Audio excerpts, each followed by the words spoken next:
My water is finished. Mm. Hello, guys.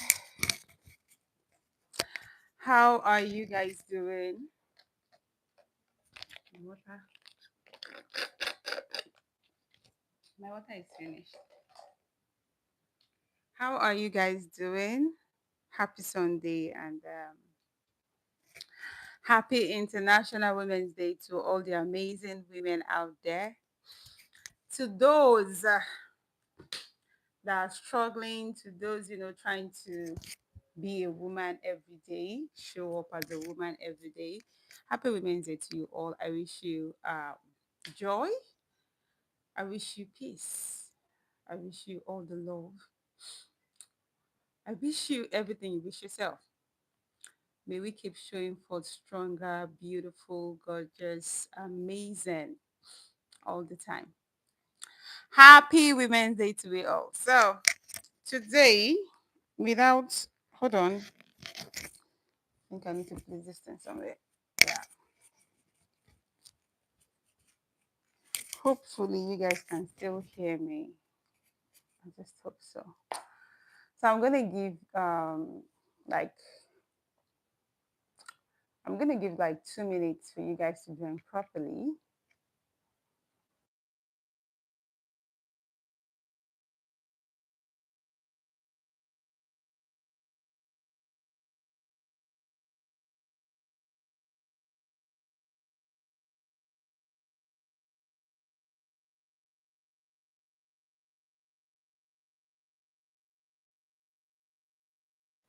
Ah, okay, let's get on with it. So this is the second episode of Uncover with Steph. And in Uncover with Steph, for those of you who are just seeing this for the first time, and Uncover with Steph, I bring you stories, I bring you characters in the Bible that were not shared enough light. I personally feel like they were not given much attention to, or better still, some of them story ended in a way that wasn't, too clear. And there was like more to this character than that was shown. Okay. So today in Uncover with Steph, we'll be talking about a particular woman in the light of Women's Day. We'll be talking about a particular woman who rose from being a pawn in a king's game to becoming one of the most powerful women. So if you want to know, hold on, I need my water, please, because I drink a lot of water in the afternoon. Hold on, guys.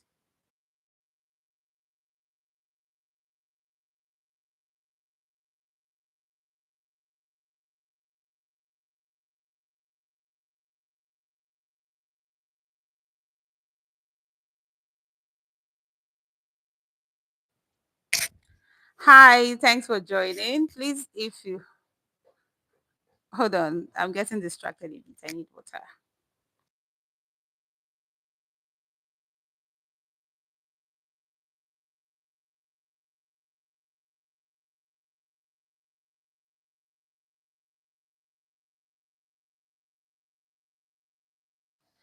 So, welcome everybody. Welcome everybody.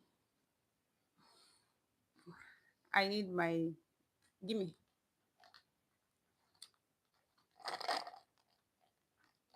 Mm-hmm. Thank you, girl. Bye bye. So, guys, welcome. How are you doing? Hope everybody's doing well. I'm sorry that I've not been consistent. You people forgive me. You forgive me. You please, nobody should distract me.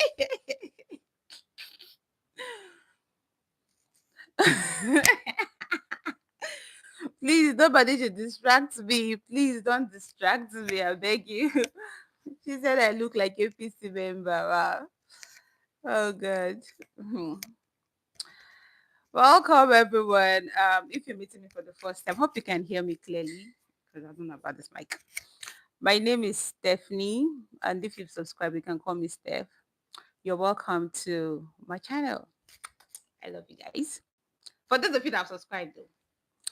So today I have like I said earlier on, I'm looking for somewhere to put this thing because I don't know if I can put this thing till I finish what I'm saying. I'll manage. So back to what I was saying. I have a series I started last week, which is called Uncover with Steph. And in this series, we'll be talking about characters in the Bible that we have not shed much light on. So, in the light of International Women's Day today, we'll be talking about a woman, like I said, who rose from being a pawn in a king's game to becoming one of the most iconic women full of wisdom. So without much ado, let's get into the story. Hello, Joe. Hello. I don't know what her name is. Let me just quickly give you guys a shout out. Hello, Chemere. Hello, Alex. Hello, Boy D. Hello, everybody. Thank you so much. How is Liberia? Well, I'm from Nigeria and I am streaming from Nigeria, if you might know. Okay, so this lady, she piqued my interest because I think we've all been through certain things that we didn't plan for. There are sometimes you just wake up in the morning and you didn't plan for any unforeseen, you didn't plan for any bad thing, and it just happened. Not because you wronged somebody or because you did not pray or because you're not living right, but things just happen. So one day, this particular lady was in her house, in her very abode. She was in her house baiting, right? I believe we all know the story, but to some extent, right? This lady was baiting in her house, and there was this king strolling in his palace. So this king was working, he was being idle because this particular time all kings were at war. They were fighting for their kingdom, but this particular king chose to sit at home. He sent his warrior and he was in his house enjoying himself. So this particular afternoon, he was strolling in his beautiful palace and he saw this lady bathing in her house. So, I will call it, should I say that was the beginning of voyeurism? Let me not go extreme. But this king saw this woman bathing in her house and this lady piqued his interest. So he sent for this lady and they brought this lady to him. As a king now, he have access to every goddamn person. So he got this lady, he slept with this lady, and later he found out that this lady was one of his warrior's wife. And he was like, wow, ha, what will I do? Do you know what this king did? This king sent for this his warrior who he had slept with his wife. And he told the warrior that, oh, come around, just come and chill and all of that. This particular warrior came and they had drinks and talked, and the king started pressuring the warrior to go to his house and see his wife and chill with his wife. But this king said, sorry, the warrior said, I'm fine, I'm just going to sleep in the palace, I'm fine, I don't want to go home because my brethren, like my own fellow warriors, they are in the battlefield fighting. I don't think it's okay for me to go chill with my wife. My conscience will permit that. So this warrior slept in the palace and the next day he went back to the battle. Since the king's plan failed, are you guys getting me? Are you guys following? Since the king's plan failed, the king was looking for other means because he wanted to cover his atrocities. When he saw that his plan failed, the plan was for the warrior to sleep with his wife. So when the wife becomes pregnant, nobody is gonna know. Nobody is gonna know what he did, but the plan failed. So since his plan failed, he went ahead with plan B. That means killing the warrior. Now, the king wrote a letter to the general, the whatever army general in the battle, and told the general that he should place this particular man that he slept with his wife. He should place him in the war front where the battle is very, very heated. Sorry, guys, where the battle is very, very heated. You know, when the battle is very, very heated, you're not supposed to be there. You're supposed to be with your guys at the back. Except those that want to really, really die for their country. Do you understand? You people should stop distracting me. So the general did as the king said, and this warrior was killed in the battlefield. When this warrior died, this particular king took the wife, brought the wife to his palace, and eventually got married to the wife. While this was going on, there's this prophet called, I don't want to call names yet. A prophet came to the king and told the king that, what have you done, oh God? The prophet spoke in parables, and it was like, there's this person that had just one, that has so many, let me say, so many goats, but another person with one goat, this person with so many goats came and killed the goat of that person that just have only one. Oh, sorry, you follow along. Don't worry, just stay tight. You follow along. So the king and the prophet said, why this particular person that has plenty goats went to the one that have just one goat and took the goat of this person. The king was angry, and the king was like, why will this person behave like this? Let that person be killed. Then the prophet told the king that you are that person. As soon as this truth hit as soon as the truth hit the king realized what he has done, and he started crying and started begging God for forgiveness. Father, please forgive me, please forgive me. And this king was named, what's the name again? He was named after God's heart. That was what they called the king. They said this king is a man after God's heart. Happy Women's Day. Happy Women's Day. Shout out to all the women here. So the king started crying and he asked God for forgiveness and all of that. And God forgave. God is a forgiving God, but it did not wipe out the consequences. That's one thing about forgiveness. Forgiveness will never wipe out consequences. Okay, your consequences will still be there. So, I need to drink water.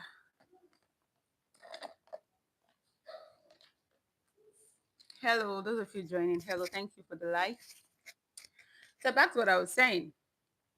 I said the king got married to this woman later on, and because of what they did, the whole activity, the premarital sex they did, or should we call it carnal knowledge? Yeah, according to the Bible, carnal knowledge. The child that came out, or the child that was formed in this whole thing, God said that this child is going to die. And I questioned, why would this child die? Because this child never asked to be formed. This child was just somewhere, and something happened, and now the child had to bear the consequences as well. So when they gave birth to the child died. The child fell sick and died. After that, God forgive this king, and this king later had a child with this woman again. Okay, shout out to you. This king later had another child with this woman, and this second one lived. So the king promised the lady that, don't worry, I'm going to make your child a king. So after so many years, this woman was living in the palace as, I don't know, maybe 11th wife or 12. I don't know what number of wives she might have been, but she was living in the palace. And it got to a time the king was old, he was feeble, he was frail, he was sick. You know, he was approaching he was approaching his ancestors. He was trying to go join his ancestors. So, guys, this woman knew that once the king dies, everything is going to capsize. Everything. Like, she's going to suffer. She's going to see Shege in that palace. What did she do? She went to the prophet that came the first time. You guys remember the prophet that came the first time to, you know, tell the king that, oh, what have you done? Look at what you've done, this and that. So she went to that prophet, and they, should I say conspire? Let me not use conspire. I think that's too harsh. Anyway, she and the prophet had an agreement. And she told the prophet that the king is sick, or he might die anytime soon. And when this king dies, my position in this palace. I don't know what's going to become of me and my child. Excuse me. So please, you people are distracting me. Okay. So she told the prophet, and the prophet said, okay. And at that time, the king's first son, the king first son was already proclaiming himself as a king because, he's the first son, normally heir apparent to the throne. He was already declaring himself as a king. And this woman knows that once this boy becomes king, it is over for she and her son. So she went to talk to the prophet, and the prophet said that, okay, this is what we are going to do. You go to the king and tell the king what is going on. Then I will come in and second your motion. Like, I'm coming back you up. I will become your witness. So the woman went to the king's chambers and told the king that, your son is secretly planning coronation. What are you going to do? Please come and fulfill your promises to me. While she was, telling the king, the prophet walked in and told the king, yes, oh king, it is true. So person, your first son is already planning secret coronation. So the king was angry and he called his inner chamber elders. He called the elders and he told the elders that if I die, this woman right here, her son will become the king. And he stamped it and gave it to the elders. So when the king eventually died, this woman's son was crowned the king. Though at that time the son was still like very, very young. So, being a king, when you are a king, you as the mother eventually become the queen mother. You eventually become the what? Queen mother. So this woman I've been talking about since, her name is Bathsheba. She was the wife of who? Uriah, who they killed. I know you guys know the king already, right? The king is King David, the Ashawo. I'm sorry to use that word, but King David to me is, anyways, it's a patriarchy word. So let's not talk about that. So the king is King David, and the woman is Bathsheba, and the man that was killed, which was her husband, her ex-husband, was Uriah, and the prophet name was Nathan. Then the son who was crowned the king is King Solomon, the one we call the wisest, wealthiest king. Now, the wisdom of Solomon came from his mother Bathsheba, who they did not even shed much light on. The Bathsheba story ended when, David slept with her and killed her husband. That was where the whole, I think your pastors or your priests, that's where they preached it to. They didn't like move in the afternoon because I will keep getting calls. I'm gonna keep getting calls. That's why I don't like live streaming in the afternoon. So I'm sorry for the break in transmission. So back to what I was saying. So this king, like I said, was King David, and the son was Solomon, and the woman was Bathsheba. They call King Solomon the wisest and the wealthiest king, right? But nobody talks about how he became wise, because monkey no dey born goats, abi? Monkey no dey born goat, lion no dey born goats. So the fruit doesn't fall far from the tree. If Solomon is the wisest, something made him the wisest. The mother, because yes, the mother Bathsheba had wisdom. And it was said, should I use allegedly? It was said that the mother nurtured Solomon, those proverbs, the songs of Solomon, those write up in the songs of Solomon. The woman that was being talked about, the virtuous woman, was Bathsheba. Solomon was talking about his mother, how the mother helped him in his to rule, how the mother advised him not to be promiscuous, though he later became one because he had to resemble his dad. You understand? He had to resemble his dad and also do better than his dad, David. Then in the wisdom part, he took the wisdom of his mom. The mom advised him in politics, how to rule the kingdom, how to be a wise king. She was a queen mother. You know what the position of a queen mother is? You're always there for your son. You're advising your son. You're telling your son what to do. And remember, Solomon became a king at a very, early stage. He was still forming, not like a baby, but maybe teenager, or yeah, he was still pretty young when he became a king. So the mom actually helped him, nurtured him, teach him, what's it called? Advised him on what to do in politics. because it takes only a wise woman to know that this thing is not going to favor me. I need to act fast. I need to act really, really fast because if I don't act fast, a lot is going to happen. Remember, she was not the first wife. The first wife, I keep asking myself, what was the first wife doing? I mean, the mother of the first son, Adonijah, yeah. What was he doing? What was he doing? I was wondering. I never heard of the first wife at all. And Bathsheba came from nowhere and claim the throne for herself and for her son. And that is like a nice move, and I want us today to reflect on that. Today being Women's Day, I want us to reflect on this character, Bathsheba. And aside from she being somebody they tried to stereotype to become somebody that was, they tried to paint her as this harlot, which she's not, because she was in a house before the king came for her. But guess what? She turned the whole situation to favor herself. So as women, we need to be very, very sharp. God has given us this sound mind. We've got this feminine intuition. We should always rely on our feminine intuition. So in this world that most of the time they don't favor women in a lot of things, you have to think. You have to think with your mind, your soul.